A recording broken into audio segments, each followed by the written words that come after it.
Diyos ko, wag naman si Tulfo, simpleng due process ng DA ng employee, di alam, gusto termination agad. Ako, Diyos ko po, grabe. Ako talaga, ayoko dyan kay Tulfo. Just ever since the world began. Hindi ko nga alam kung bakit ano yun. Tapos yung mga nagsasabi na, buti po si Tulfo, marami natutulungan. Tama, hindi kayo tinutulungan ni Tulfo. Kino-content niya kayo. Pinagkakakitaan niya kayo. Tinutulungan niyo si Tulfo. Hindi kayo tinutulungan ni Tulfo. Diba? Raffy Tulfo became a billionaire because he's talking about you and your kabitan every day. 'Di ba? Stories that are supposed to be settled privately and dealt with with confidentiality, ganyan. Pinagkakitaan niyo kayo ng bonggang-bongga. Ayun. Sana nga ma-realize na nakararami na hindi naman talaga siya tumutulong sincerely. Sabi ni Tsuthi. Tama, yung iba even if meron ng evidence kung saan napupunta ang fans, hanap pa rin buta, sabi ni Silito Sumumbot. Habang pinapahiya kayo ni Tulfo sa buong mundo, siya naman ay kumikita ng milyon-milyon. Hay nako, JD, hindi lang milyon-milyon, bilyon. You know, his income in YouTube as of 2023 amounted to 1 point plus something billion pesos. Ngayon, ang daming mga, may pinost si Attorney Trixie kahapon, nakita ko nga. And grabe yung may post din si retired military to, si Romeo Poquis. Sabi niya, there is fire brewing in the ranks. Soldiers, sailors, marines, airmen, policemen, officers, and enlisted, from private to generals, active and retired, are up in arms against an arrogant and condescending Senator Raffy Tulfo. In his radio program, Senator Tulfo publicly humiliated Army PFC Raymond Canlog and repeatedly called him duwag ka for not responding to his questions on the air. The soldier requested that he reply to the senator later on the accusations of his girlfriend because he is currently in a combat operation against Muslim terrorists in Maguindanao. The senator did not like the alibi of the soldier and even ridiculed him by saying duwag ka at baka kung makita ka ng kalaban, iiyak ka at tatakbo sa nanay mo. In that military operation, PFC Camlog, unmindful of the grave dangers, fought valiantly against the terrorist. He, however, succumbed to his wounds and offered his life protecting the country and people. Popularity has made Senator Tulfo claim self-importance. The sad reality, however, is that he became popular because he made the misery of the people his vehicle to become popular, earn billions, and catapult him to the Senate. Parang tahimik yung mundo ngayon, ano? Although, merong kumakalat na parang mga statement of support on private first class Canlog. Dahil nga doon sa nangyaring, yung sa ginawa nga ni Raffy Tulfo 3 years ago. Doon kay private first class Canlog. Ayun. Nakakaloka kasi it's gaining traction and more military men are becoming vocal doon sa mga treatment na na-receive nila against Raffy, treatment na na-receive nila from Raffy Tulfo. Ayun, so ngayon they are very very vocal about it, which is good. Dapat lang naman kasi talagang abusado talaga si Raffy Tulfo, as in sobra niyang abusado. 'Di ba? Hi, Sir Roy Maceda. Hello. Sobra niyang abusado. Ayun, kape tayo. Pagod ako kahapon. Number 1 siya sa rating ngayon, Madam, for President. Sabi ni, pero alam mo, Yellow, tingin ko, well, not unless talagang ipupush ni, kasi yun ang chismis ngayon eh. Si Tulfo daw ang ipupush ni si Tulfo daw ang ipupush ni BBM, ng Administration for President, because they can't get any traction from, Martin Romualdez. And I don't think they're going to push for Risa Ontiveros kasi parang, 'di ba? Parang sobrang weird naman kung ang ipupush nila si Risa Ontiveros. Raffy Tulfo is winnable. Mataas yung preference sa kanya ng mga voters, maaari siyang manalo. So yun, but in doing so, kailangan mas ma-answer muna yung issue on yung kanyang qualification because he's a convicted felon. Meron siyang kuwaranto na nakapending ngayon sa Supreme Court that the Supreme Court is not taking any action at the moment. So, yun. Clearly naman, pag ikaw ay na-convict ng sa kaso ni na libel, isa sa mga accessory penalties nun is that you are disqualified to run for any public office. So, ibig sabihin, at the onset, dapat hindi tinanggap ni COMELEC yung kanyang certificate of candidacy. Dapat hindi siya pinanalo. Ganon. Now, I think we also need to call out the Supreme Court so that desisyonan na nila yung kaso ni Tulfo. Because, dahil tinutulugan nila yung kaso ni Raffy Tulfo sa Supreme Court, dahil hindi nila yan pinagdidesisyonan, is becoming a pain in the ass to the Filipino people. Ang dami-dami yung mga pinaggagawa sa Senado na walang kakwenta-kwenta. Alam mo yun? So,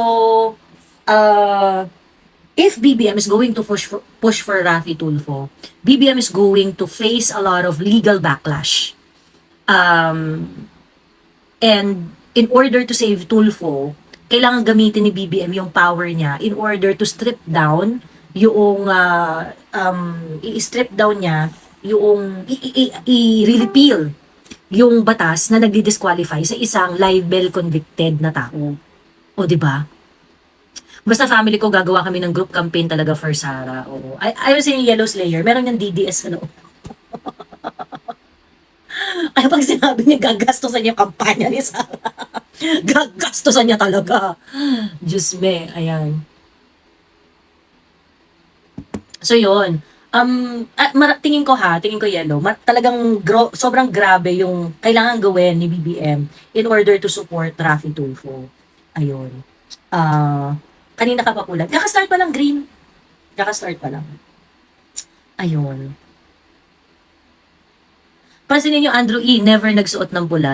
Hindi kasi si Andrew E. sinabi naman niya, di ba, na parang, sinabi naman talaga ni Andrew E. na yung reason kaya siya nasa campaign is because of Inday Sara. Kasi nakapangako siya sa mga Duterte na kung saan ang kampanya ng Duterte, doon siya. So talagang si Andrew E. is not really, hindi talaga siya connected sa, sa Red at all. Although perform siya dun sa isang parang pasalamat concert din. Pero syempre, di ba, under the guise of unity pa rin yun di ba? Hi, Day! Hello, hello! Hello!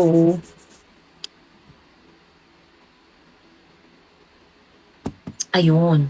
So yun, yun yung ko doon, yun yung tingin ko, yun yung observation ko. If BBM is going to push for Raffy Tulfo as president, if he's going to push for Raffy Tulfo as president, is going to spend a lot of political capital. Ang dami niyang susunugin na political capital para lang maipush si Raffy Tulfo. First is, kailangan niyang tanggalin yung disqualification. Kailangan niyang harapin lahat ng mga legal questions, including a case pending in the Supreme Court, para, alam mo yun, kailangan niyang salagin yun.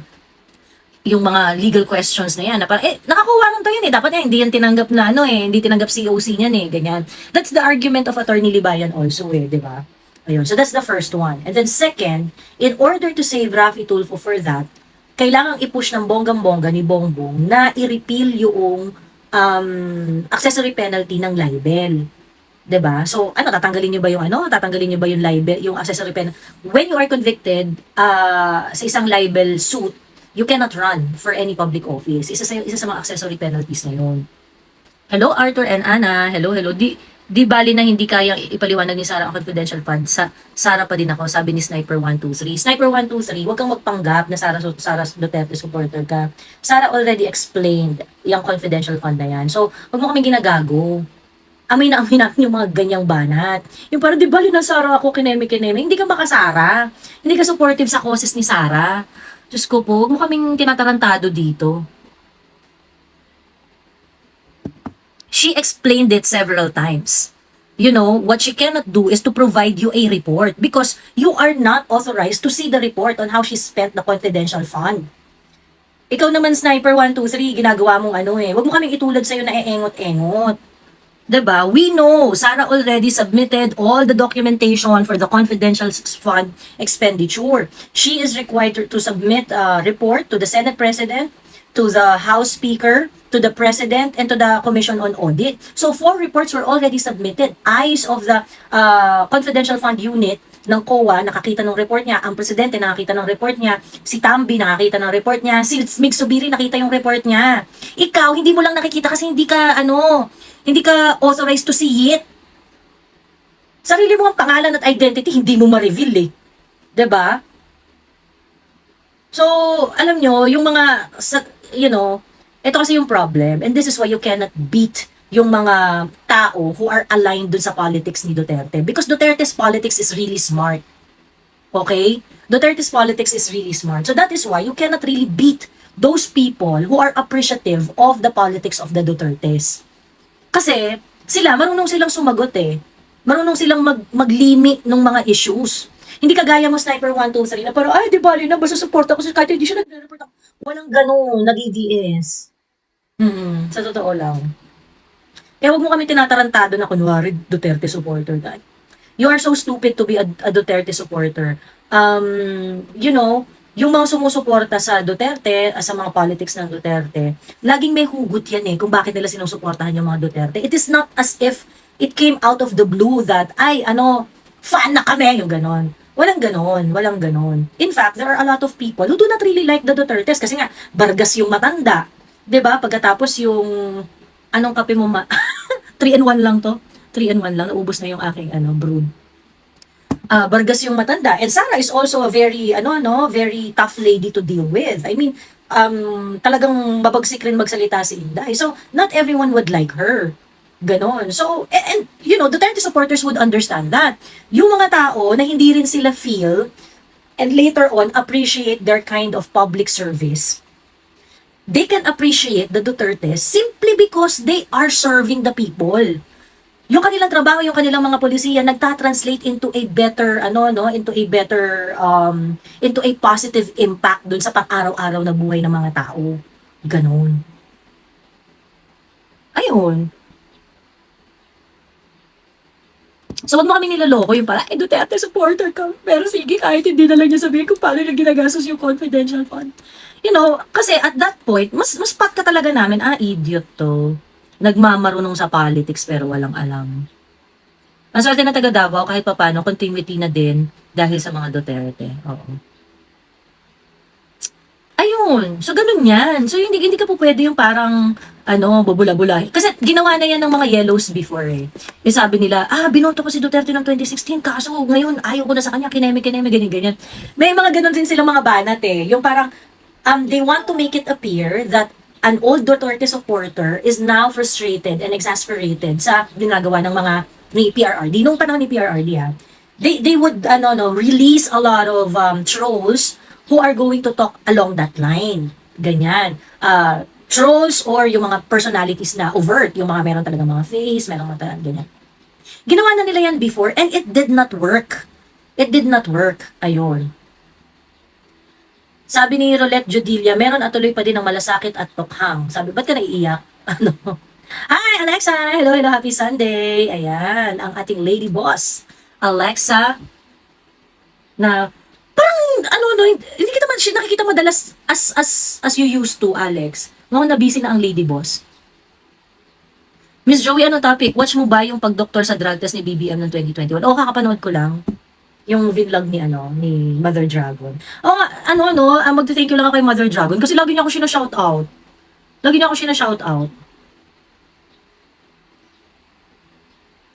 Ayun. So, shout out to Mother D. Mother D, thank you for the shout out. Ayan. Hello, Death Zone 2.0. Kung Duterte supporter ka, mananatili ka solid at di ka nadadala sa paninira ng kalaban, sabi ni Arthur Ana. Because you know that there is an explanation. And, Dutertes are really known to respond dun sa mga issues na binabato sa kanila. Which is something, may nga dyan si Sas eh. Sabi ni Sas, if you are going to face your critics head on, and you are able to handle your critics with your explanation, you offer a really reasonable explanation. Ganyan. You offer a reasonable explanation.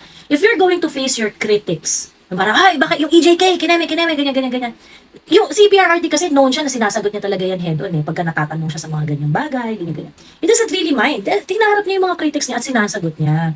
And if you're going to do something like that, those people who believe in you would understand more where you are coming from, where ano yung rationale behind do sa mga decisions mo, ganyan. And if you are going to answer satisfactorily, talagang mas tataas yung approval rating mo at saka trust rating mo. Kasi, you're not evading the issue eh. 'Di ba? Proud Duterte loyalist from Baguio City, sabi ni Dasong. Diyos ko, wag naman si Tulfo, simpleng due process ng DA ng employee, di alam gusto termination agad. Ako, Diyos ko po, grabe. Ako talaga ayoko dyan kay Tulfo. Just ever since the world began. Hindi ko nga alam kung bakit ano yun. Tapos yung mga nagsasabi na, buti po si Tulfo maraming natutulungan. Tanga, hindi kayo tinutulungan ni Tulfo. Kino-content niya kayo. Pinagkakitaan niya kayo. Tinutulungan niyo si Tulfo. Hindi kayo tinutulungan ni Tulfo. 'Di ba? Raffy Tulfo became a billionaire because he's talking about you and your kabitan every day. 'Di ba? Stories that are supposed to be settled privately and dealt with with confidentiality, ganyan. Pinagkakitaan niya kayo ng bonggang-bongga. Ayun. Sana nga ma-realize na nakararami na hindi naman talaga siya tumutulong sincerely. Sabi ni Tsudi. Tama, yung iba even if meron ng evidence kung saan napupunta ang funds, hanap pa rin buta, sabi ni Silito Sumumbot. Habang pinapahiya kayo ni Tulfo sa buong mundo, siya naman ay kumikita ng milyon-milyon. Hay nako, JT, hindi lang milyon-milyon, bilyon. You know, his income in YouTube as of 2023 amounted to 1 point plus something billion pesos. Bakit nagalit sa confidential? Bakit hindi nagagalit sa undisclosed fund ng Kongreso? Exactly! 'Di ba? Kaya ako hindi ako naniniwala dun sa mga tao na concern doon sa gastos ni Inday Sara, sa confidential fund ni Inday Sara, na meron namang auditing measure. I mean, if there is something wrong with the funds, with how she spent the funds, hindi ba dapat ang unang-unang nagsasalita dyan ay ang presidente, ang Senate President, at ang House of Representatives? Si Tambi nga na hinihimod-himod yung puwet ninyo, hindi naman kinakana si Inday Sara tungkol dyan sa confidential funds. Diba? Nagsalita ba siya doon sa questionable paggastos ng confidential fund? Tulfo exploits Filipino. Sabi ni Yi, Tulfo exploits Filipino. Shame them publicly, exaggerates for views. Filipinos are being exploited and I agree. Gusto ko to si Ma'am Joey mag-explain straight to the point. Sabi ni Boss Harold TV. Sabi niya kay Boss Harold TV. Sabi ni Arthur Ana, ayan. Ayun. So, 'di ba? O, tingnan niyo, nabara agad yung troll kanina, si Sniper 123. Lumayas na. Nagsipaglayasan na yung mga trolls. Ayun. Anyway, yun. So, parang, ang tawag dito, concern sila dun sa confidential funds ni Inday Sara na may proper reporting naman, sumunod naman sa rules at sa guideline ng pagre-report ng confidential funds, ganyan. Mas hindi stringent yung audit process ng yung sa COA noong kasi special unit yung tumitingin diyan eh. While hindi siya katulad nung regular na audit report, I think it is compensated by the fact na required kang mag-submit ng report sa presidente, sa House Speaker at saka sa Senate President, 'di ba? It is compensated by different heads of our government institutions can really see how Inday Sara spent the money. Okay. Vis-a-vis yung MOOE ng Kongreso at ng Senado na wala namang nakakaalam kung paano ginagastos. Kasi nga, pirma-pirma lang yung ginagawa dyan. Kung sakali mo maging presidente si Tulfo kasi nga mukhang kumita kay milyonaryo, i-co-warranto na yan. Meron siya co-warranto na pending as far as I know ha. Miss Joey, change na po ba kayo ng live? Hindi sa Sapphire kasi hindi ako nakapag-live kagabi. Kasi nga birthday nung nanay ko, sa may party kaming bonggang-bongga sa bahay. Natapos yung party dun sa venue ng mga alas 8, alas 9. So, pag-uwi sa bahay, syempre nag-inuman pa kami. Ayan yung jowa ko yung hangover. Ayun. Kasi syempre, kompleto yung family, umuwi yung mga kapatid ko, ganyan. So, jump pa kami dito sa bahay. Hindi na ako nakapag-live kagabi. Ayun.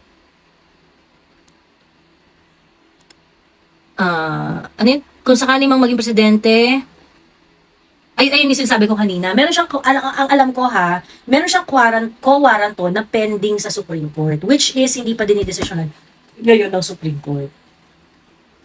Ayun. So, hindi mo lang nag-change ng live, na schedule ng live. Nagkataon lang talaga na nakatulog ako at nagising ako na maaga. So kaya ako'y nagkakape at naisip ko, ay habang nagkakape ay mag-live na nga rin ako. Ayan. So yun lang naman.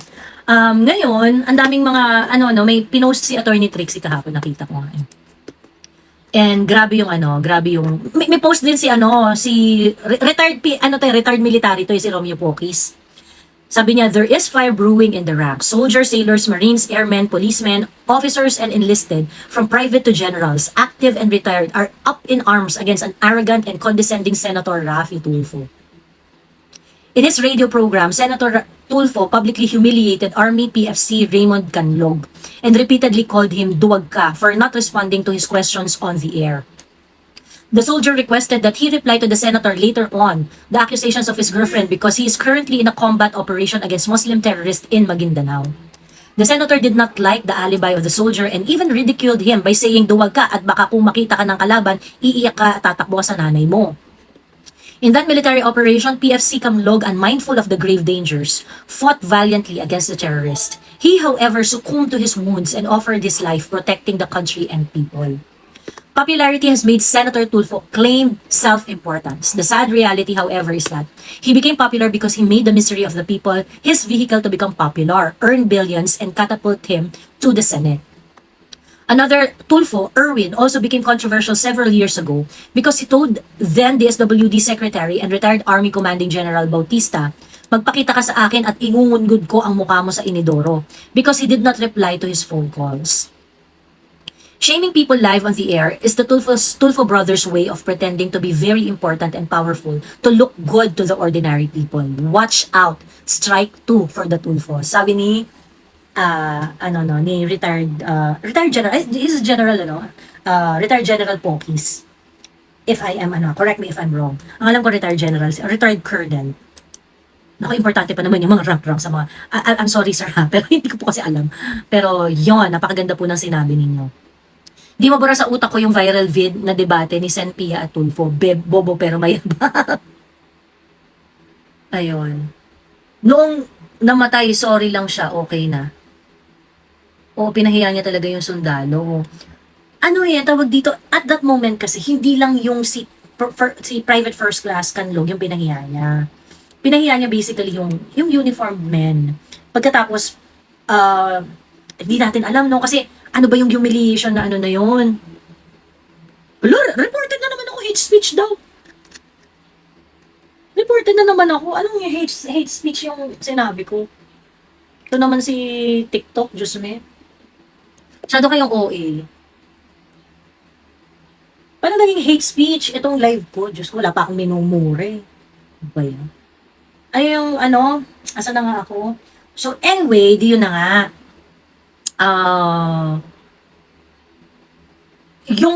Yung ganun-ganun ninyo, alam niyo, sa totoo lang, marami naman talaga, isa sa mga, it's not only in the Philippines, but all over the world, there is really a very different psychology ng mga men in uniform. Iba talaga yung takbo ng utak niyan. And so, kaya nga meron yung mga military children, yung meron talagang mga psychologist doon sa mga kampo, lalo na pagkasama ng mga military men yung kanilang pamilya, ganyan-ganyan. Kasama silang dinidebrief kapag kunwari may special na mission yung sundalo, ganyan.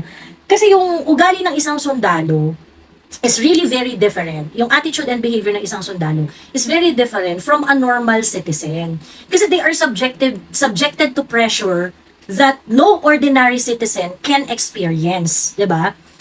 Nalalagay sa alanganin ng buhay niya, nakikipagbarilan yan. They have to follow orders without question, especially if it's coming from a duly constituted authority. Ano mo yun, grabe yung disiplina, pressure, tapang na kailangan nilang exude in order to carry out their job. Now, in many situations, it resulted to PTSD, some dysfunctional behavior, ganyan-ganyan. Kaya di ba nababalitaan nyo, merong mga military na nananakit ng asawa, nambubugbog ng anak, ganyan-ganyan. Kasi nga, it could be a reason, it could be because, the reason being is, they are subjected to different psychological pressures na hindi present doon sa ordinary citizen. So, hindi naman perfect yung mga military men eh. Hindi naman sila perfect. Meron talaga dyan na may sayad, alam mo yon, yung parang ano ba naman yan, yung nambubugbog ng asawa, ng babastos, or whatnot, ganyan-ganyan, yung mga nauuwi sa mga ganong situation. O ayan, kung isa sitwasyon na to, tinanggihan niyang pakasalan yung girlfriend niya. But we do not really know the exact story kasi hindi naman nakapag-explain si first class, private first class Canlog, ganyan. But what I'm saying here is that, while they may be a different kind of person when they behave in a civilian world, sabihin na natin na merong mga saltik yung iba dyan or whatnot, let us not forget that these people are different kind of breeds. 'Di ba? Grabe yung kanilang mga pressure at hirap at sakripisyo na kailangang ibigay para lang ma-carry out nila yung trabaho nila. They are not ordinary people. 'Di ba? So, we should not view them, like for example, ayun, hindi niya pinakasalan yung girlfriend niya. Let us not view them na parang, hoy, ikaw, dapat pinakasalan mo, kineme, ganyan. I mean, let us let us be kinder here, 'di ba? Let us be kinder here. They are highly stressed, especially in operations, sabi ni Pedro. I know, 'di ba? I know. Meron akong mga fraternity brothers na yung alam mo yon, yung pag naka-graduate ka na meron kang degree or meron kang lisensya, 'di ba you can apply as a reserve ng military. Like for example, doktor ka, and then you can apply for AFP position. Pagkas parang magiging captain kaya ata nun, kapag lawyer ka or doktor ka, tapos pumasa ka dun sa, So, meron akong brad na doktor na medic siya. So, sumasama talaga siya sa mga operations, sa mga barilan and whatnot. Because that's his role na gamutin yung mga, grabe yung, pag nagkukwento siya, hindi siya yung umahawak na, his role is really to tend for the injured soldiers. Pero yung toil dun sa, yung toil dun sa psyche niya, talagang, it's a wound na mas masakit at mas malalim kaysa sa physical wound. Ganon. So, we should be kinder to our men in uniform. They are sacrificing a lot in order for you to stay home and enjoy life and drink without fear till your heart's content. 'Di ba? Para makapambabae ka, magawa mo lahat ng kaletsehan mo sa buhay nang hindi ka natatakot na susugurin ka ng mga terorista. 'Di ba? Ganun. Let us not forget that. Miss Joey, sa tingin mo mahuli ba si Pastor Kibbs? Hindi ko pa napapakinggan yung, di ba meron siyang statement, tapos parang meron ako mga info card na nababasa that meron raw siya mga conditions, ganyan. Ako katingin ko kasi hindi lalabas si Pastor Kibuloy kasi masyado nang fuck up yung sitwasyon.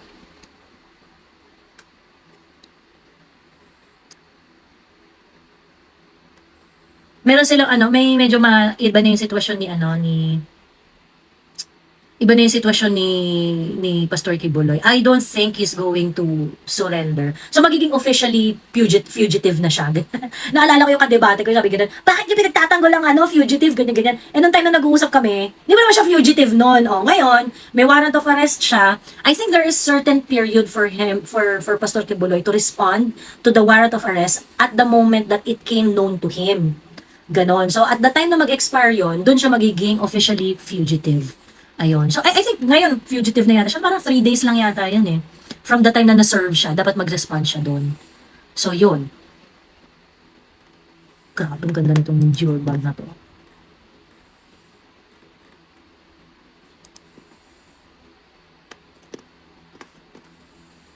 $2M ang ulo. Meron ng presyo yung ulo ni Pastor. Ayun. So, yun. Go. Ano nga yung sabi ni Pastor Kibuloy kasi? So, tingin ko hindi siya basta-basta susuko.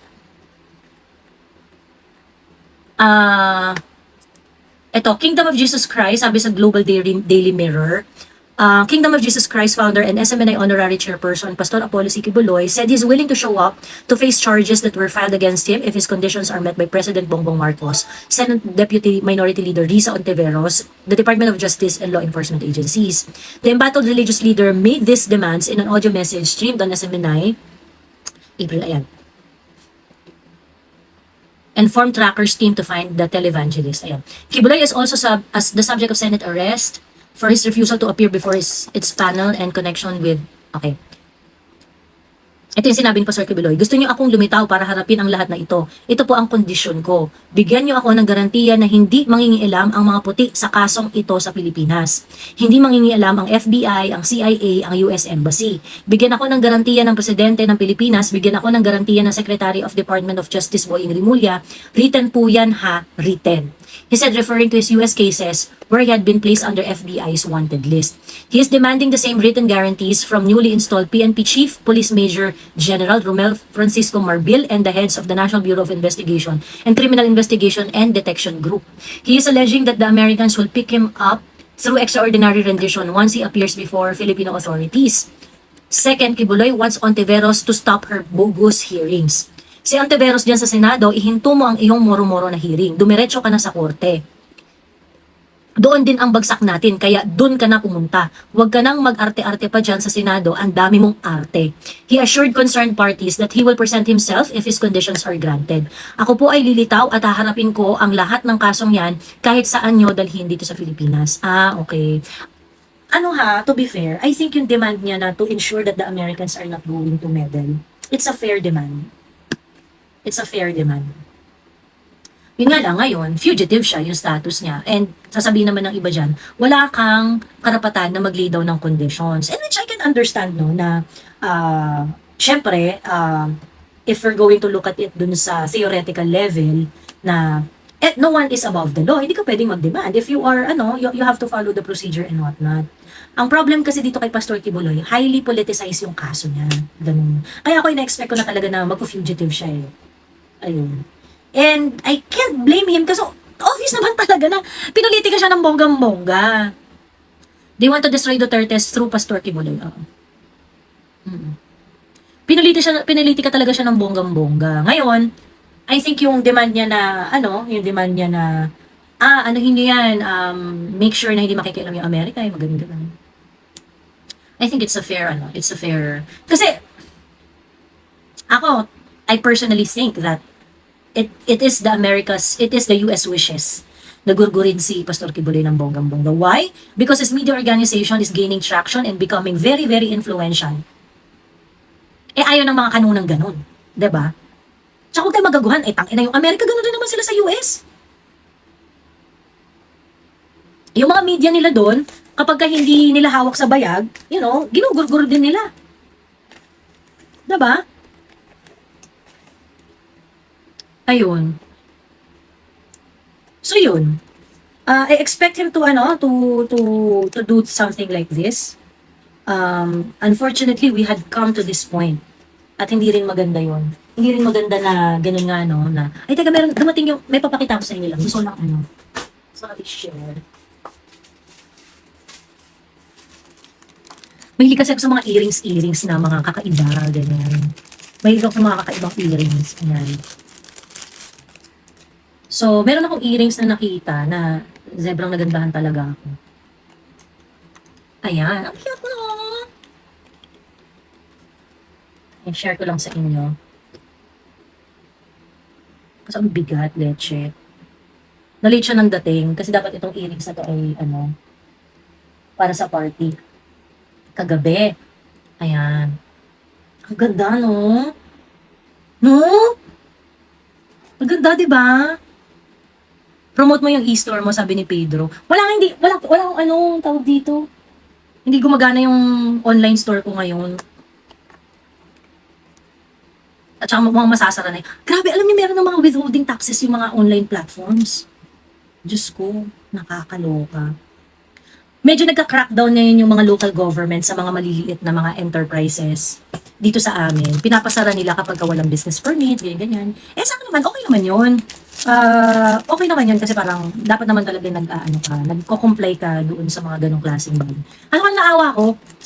Kasi pinagsasara nila yung mga maliliit na tindahan talaga. Pucha, mga binibenta lang, itlog, ganyan. Hindi, syempre di ba parang, sobrang liit lang nung kita nila, sobrang liit lang nung puhunan nila, tapos magkano yun. Diba, ang ganda, Diyos me!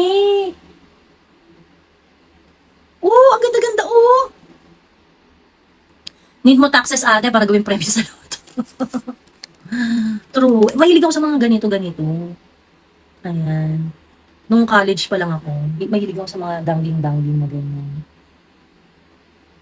Oh, oh, 'di ba? 'Di ba? Ganda talaga ng pink no sa medyo tan na ano. Pero clue sa Barangay Tanod ate. Ayan. O sige, since konti lang naman tayo this morning, magbibigay ako ng clue dun sa Barangay Tanod. Yung Barangay Tanod na sinasabi ko, siya ay napakatapang na Barangay Tanod. At itong Barangay Tanod na to ay kinukonsider ko na don't look up guy. Bagay pink sa inyo, Miss Joy. Oo nga eh. gusto ko rin talaga ng pink kaso nga lang nung eleksyon, nag-iiwas ako sa pink. Ayan.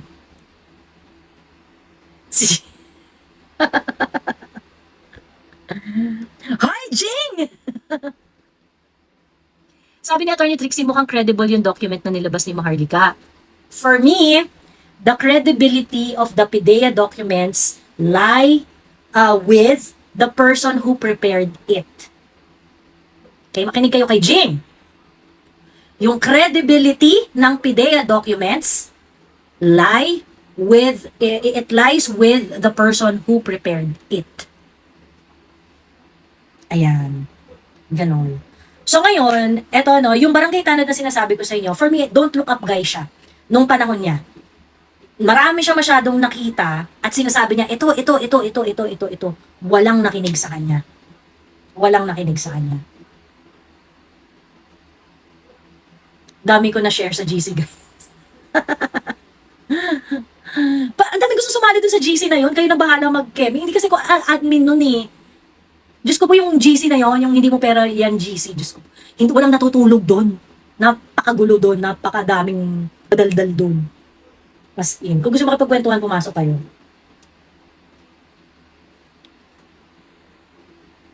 Ayun. Tip replay watching from Taiwan. Kaya pala wala sa YouTube, sabi ni Taro. Hindi, tawag dito kagabi, hindi talaga ako naka-live kasi nga birthday ng nanay ko. 3 times ko ni-replay yung YT live niyo, di ko pa din guess ni Sapphire. Eto, ako naniniwala ako na yung documents na nilabas ni Maharlika ay totoo. Simply because, kilala ko na kung sino yung nag-prepare ng PIDEA reports. Simply because, I already know who prepared the PIDEA reports. Ayun. So ngayon, yung matapang na sinasabi ko sa inyo na Barangay Tanod, is like a don't look up guy. Ang dami niyang in-incriminate na mga malalaking nilalang noong kasikatan ng kanyang Tanod career. Ayan. Ayun. So, like I said, walang kwenta yung document na pinresent ni Maharlika kung ang nag-prepare ng dokumento ay walang kwenta. Kaso yung nag-prepare ng dokumento ay may kwentang malala. As in, meron siyang, huge track record to prove it. So, ayun. Dating whistleblower ba ito? You can look at the tingnan niyo yung nangyari nung 2012-2013. Sino yung maingay ng mga panahon na yun? Sino yung maingay ng mga panahon na yun? So, yung resibong pinagkakaguluhan natin ngayon is related to that Barangay Tanod. Sabi ko sa inyo nung nalaman ko, napapuputang na talaga ako as in. And, hindi ko kailangang magmadali, no, para i-reveal siya. I think time will reveal it. Ganon. Sana safe siya, sabi ni Jean. Kung napanood niyo yung live namin ni Sas, ang sabi ko nga dyan is that, I think this guy has so much incriminating evidence that because ang dami niyang mga tinanim na bomba everywhere, he was able to negotiate for his life. Na parang, sige, pag ako tinagibumbum ninyo, puputok yung mga bomba ko. Ganyan, okay? Puputok ang mga bomba ko. Speculation ko lang yan, ha? Pero tingin ko ganun eh. Kasi parang ako nagtataka rin ako, ba't buhay pa to? Diba? Ba't buhay pa tong taong to? Ganyan. So, maaari na baka siya ay yun nga, tinagibong, marami siyang hawak. Pagkatapos, na-implant niya na ng maayos yung mga naiwan niya na in case siya ay mamamatay sa isang kadahilan ng hindi normal, let's say namatay siya with yung in-ambush or whatnot, ganyan-ganyan, then, ma-activate yung mga bomba niya. So that is why, buhay pa rin si kuya, si ate, kuya ate. Ayan. Buhay pa rin sila. So ngayon, buhay pa rin siya. So ngayon,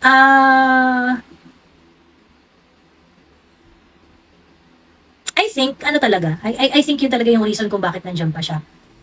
And, alam nyo ba, up until recently, ginugurgur pa rin siya. At sa ganitong paraan nila ginugurgur itong tanod na to, pinagkakasuhan nila ng kung ano-ano. And I think the reason for that is because they want him to be at arm's length. Ganun. They want him to be at arm's length. So that is why. Ayun.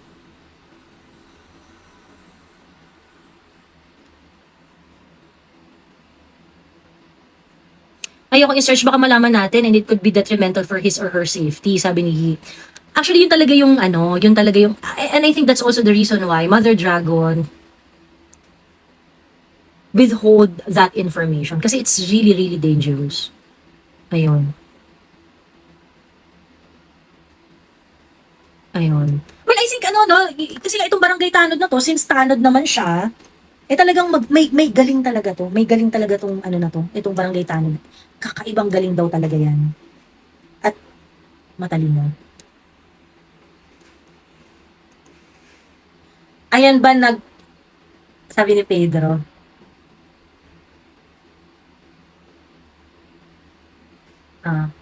ayan ba ang nagping pointing person?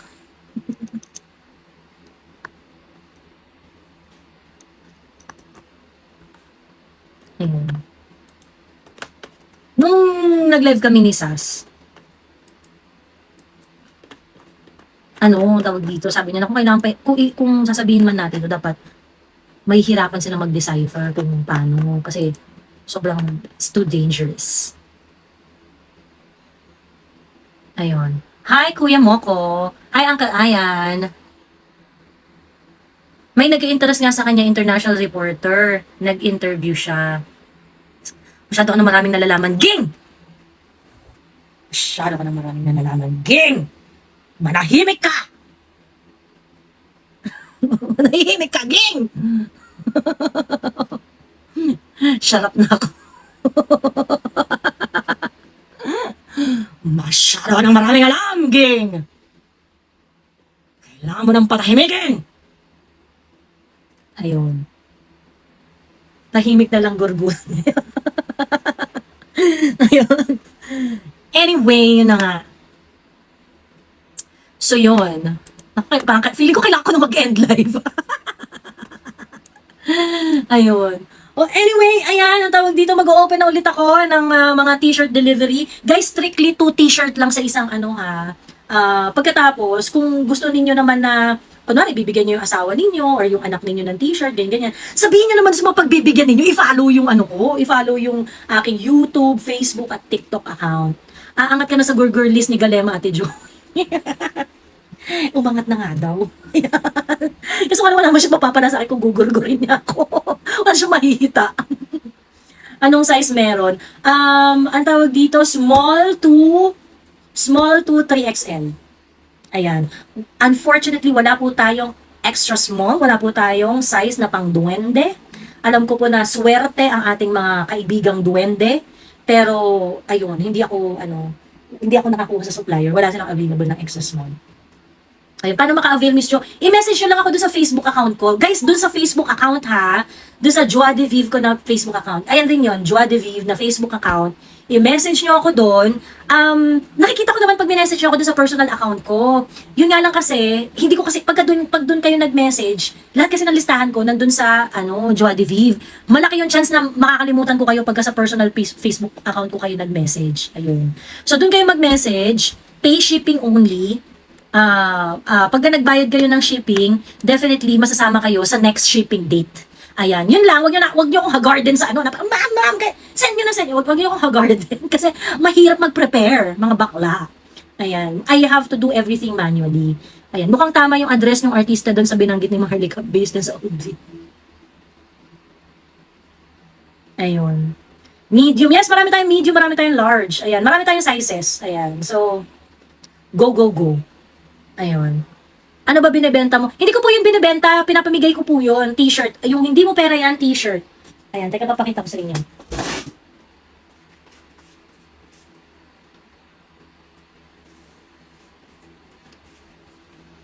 Hindi mo pera yan, t-shirt. Ayan.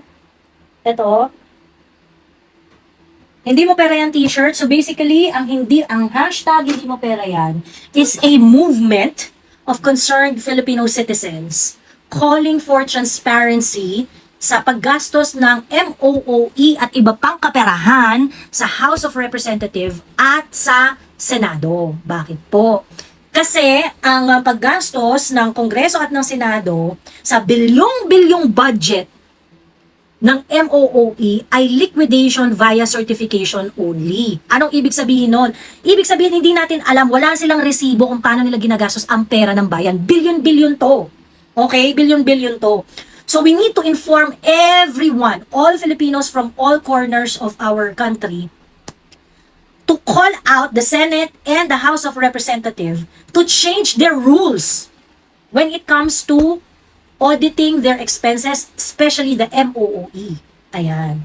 Paano po mag-order? Mag-message lang po kayo sa Facebook page ko. Bibigyan ko kayo ng instruction on how to send your GCash payment for the shipping fee. Ayan. So, hindi ko po yung binibenta. Babayaran nyo ako ng shipping fee kasi isi-ship ko yan. So, yung shipping fee na yun, hindi na sa akin mapupunta yun. Mapupunta rin yun sa pagpapaship ko ng t-shirt. And it is possible for me to send all t-shirts because of some followers and viewers who are very, very engaged in this movement. So, meron tayong mga kaibigang, mga, grabe ring mga aktivista na, na, who are very, very passionate for the cause. So, yung marami sa kanila nag-donate ng t-shirt, ganyan, para makapag-print ako ng marami at para makapagpamigay tayo. Ayan, ganun. So, yun. So, hanggat kaya ko at hanggat meron tayong t-shirt fund, magko-continue akong mag-print nito. Ayan. Wala ako GCash, sabi ni Prof. Canor. Nako, maghanap po kayo ng paraan kasi GCash lang talaga yung way ko ng payment. Pwede naman kayo sa 7-Eleven. Pumunta kayo ng 7-Eleven, tapos nung kayo mag-GCash, pambayad. Unite tayo sa baga nito if you want to make a statement and hopefully be heard, sabi ni Yi 2022. Correct! Kasi ang problema kasi, itong liquidation via certification na to, ginawa nilang legal. Yun yung problem dito. So what we want them to do is to change the rules. They have to change the rules because it's not right. Diba?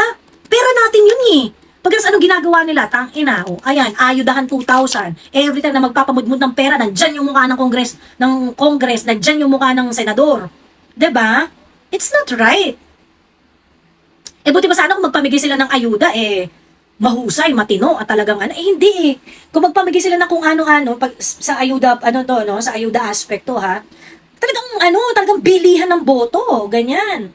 Ngayon, kung hindi naman sila magpapamigay ng ayuda, dahil nga liquidation via certification lang, hindi natin alam, bumili na ng ganito, bumili na ng luxury car, bumili na ng Hermes para sa kabit nila, yung mga ganyan, diba? And we do not know, because all they need to do is to sign a certification saying that they spent the money in the exercise of their legislative function as a congressman or as a senator. Diba? Kaya itong mga confidential fund na mga warriors na to, tang-ina yung lahat. Concern na concern kayo sa 125 million ni Inday Sara. Hindi kayo concern sa bilyong-bilyong perang walang resibo. Putang ina nyo. Diba? Huwag nyo ako pinipeke dyan sa mga ninyo. Huwag nyo ako pinipeke-peke dyan sa mga concern sa public funds ninyo, kunwari. Diba? Sa 2023 na budget, 18 billion yung MOOE budget. You're not batting your lashes. Diba? Wala kayong angal doon. Hindi yung na-audit ng katulad ng usual na pag-audit. Tapos yung confidential fund ni Inday Sara, gigil na gigil kayong mga putang ina nyo. Ulul. Diba? Ayun, Miss Jo, yung may 888 members sa FB po. Need to change that stupid only certification, sabi ni Charlene Yabs. Sabi ni Ma'am Charlene, tayo ay pinagloloko nitong mga politikong correct. Ayan. Ang sakit, Ma'am Joey. Oo, talaga saktan natin yung mga yan. 'Di ba? Saktan natin sila sa pamamagitan ng boto natin at sa pamamagitan ng boses natin to, for them to really do the good thing. 'Di ba? Ayun. So anyway, bago pa ma-ban ako ulit, ako ay mag-end live na dahil ang dami ng report na tong live na to. I'm going to to go live later this evening. Ayan. Medyo late na, pero definitely magla-live ako ngayong gabi. Ayan, so bumawi lang ako ngayong umaga dahil wala tayong live kagabi. And i-upload ko to sa YouTube as soon as ma-download ko siya. O siya, sige na, tulog na tayo, sige no. Sige, hindi na nagsalita. Ayan, oho siya, sige. I-PM nyo na lang si Ging kung gusto nyong malaman ng mga bagay-bagay. Okay, bye-bye. See you next time.